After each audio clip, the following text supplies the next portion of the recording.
Hey everyone, it's me, Ariel Agent, and today we're going to talk about the 6 conservative influencers that have done problematic things. Sixth is Caolan Robertson. He was accused by Milo Yiannopoulos of siphoning off funds from Tommy Robinson to pay for gay soirees full of champagne. Spent stolen $20,000 worth of Tommy's Bitcoin for a jet-set lifestyle, worked with the left-wing group Hope Not Hate, and risked the life of Gavin McInnes for making him travel with Hope Not Hate. Lucy Brown also had the same experience. This was evidenced when Hope Not Hate shared a photo of Gavin McInnes at the chicken line. He also shared the location of Tommy Robinson with Hope Not Hate. He also defrauded Lauren Southern with invoices while being paid by her to produce a documentary. She kept him in her payroll despite him defrauding her. They also showered far-left activists with accommodations at expensive hotels.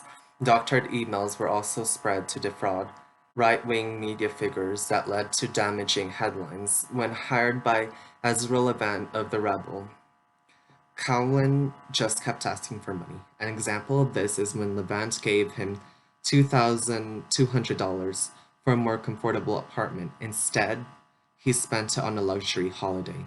Caolan then accused Levant of pocketing donors' money. Levant then gave him money so Caolan won't reveal the information about this dispute. In the end, Caolan ended up leaving The Rebel and had made a YouTube video accusing Levant of misdirecting funds from donors. It got 330,000 views.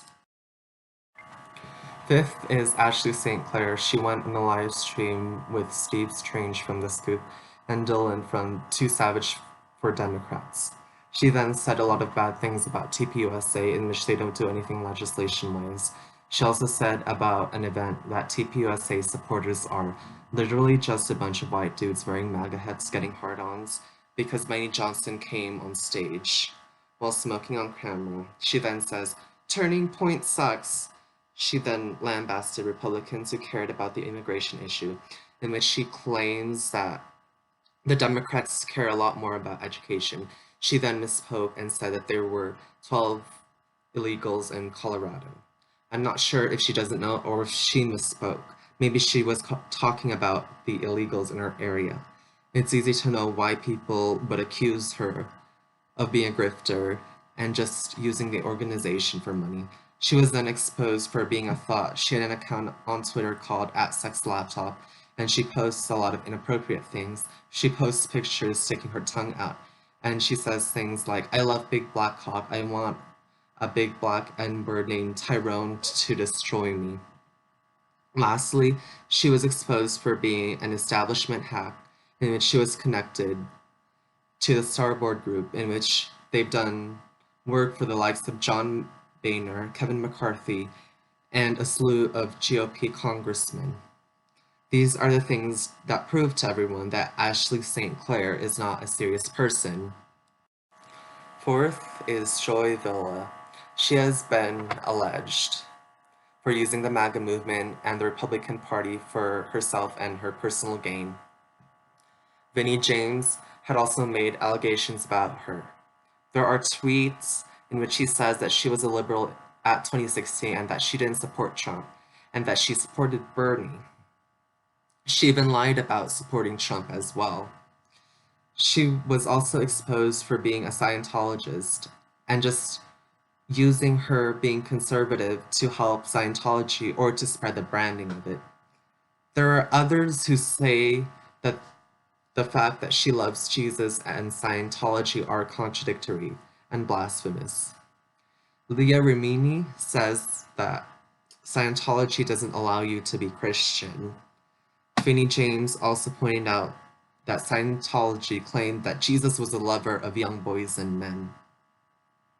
It was also exposed that her political advisor, Greg Mitchell, is a Washington lobbyist and a member of the Church of Scientology. It was also discovered at her website that her address was the same as Scientology Celebrity Center in Los Angeles. When that was exposed, she then scrubbed it. It was then exposed that she just wore the MAGA dress as shock value, as she went to the Grammys before in shocking outfits.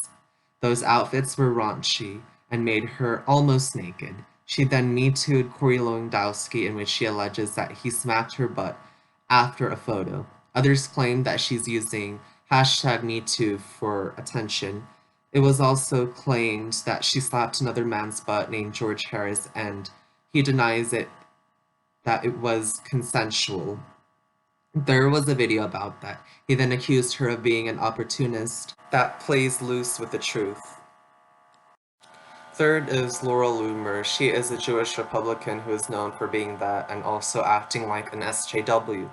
This was because she handcuffed herself to the door at Twitter headquarters. She acted like an SJW at that time. She also wore a yellow star as well and acted like a victim. She also protested in front of Gavin Newsom's lawn with a sombrero and mustache. She was being an SJW because she was violating the private property rights of Gavin Newsom. She then went on Alex Jones and overreacted because she was banned from Facebook and Instagram saying, "My life is ruined, Alex!" She just completely lost it, honestly. The most notable thing that she has done is starting a campaign to get Cal Kashuv kicked out of Harvard because he said racist things. She urged everyone to contact the school to get him banned. She also explained that Kyle's position is to be given to a poor black student. She wants Kyle to be condemned. It seems that Laura Loomer doesn't believe in free speech. She wants to ban speech that she disagrees with. She is the only one to blame, even when others blame the left for Kyle saying racist comments. She's hypocritical because she complains about being deplatformed, but wants to deplatform Kyle Kashuv. Second is Charlie Kirk. He was recently exposed on camera for saying how important Israel is, and America is just a placeholder for ideas. He also said that Israel is more exceptional because there is a holy connection to that land. It seemed that when he was speaking, he actually didn't care if America disappeared. He then retracted those statements much later. His organization was accused of promoting establishment conservatism dressed up as Trumpism. It seems that the organization only wants to promote fiscal conservatism, free markets, and limited government. Charlie Kirk objected when Tucker Carlson said to think of America as a family, and said that it is not government's role of taking care of its citizens.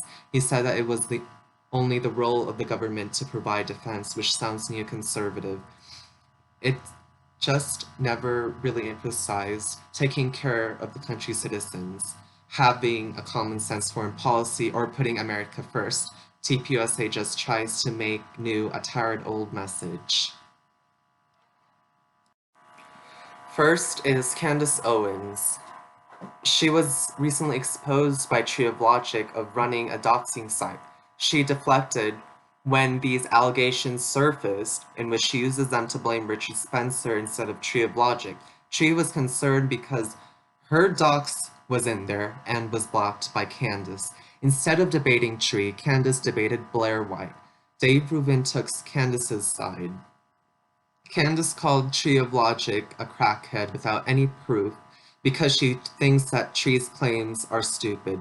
Tree has made numerous videos about Candace accusing her of being fake and playing the race card, especially during the lawsuit at Stanford High. She also accuses Candace of pretending that she herself was poor when she grew up rich. Tree likes to talk about her controversies, such as when she lied on Kanye West, her fight with Tommy Lauren over the First Step Act, her lying about the history of the NRA as a civil rights organization, that Hitler comment, and her half-ass apology when she says that Hitler did nothing wrong, and the Christchurch shooting when the shooter talked about his love for Candace in the manifesto, how he admires her. And when Candace found out, she uses it to promote herself and then laughs. And Candace trying to accuse people of playing the race card during the congressional hearing. She recently left her position as communications director for Turning Point USA. She made it look like she was going to leave TPUSA, but she said in an Instagram post that she was going to speak at all TPUSA conferences and Black events.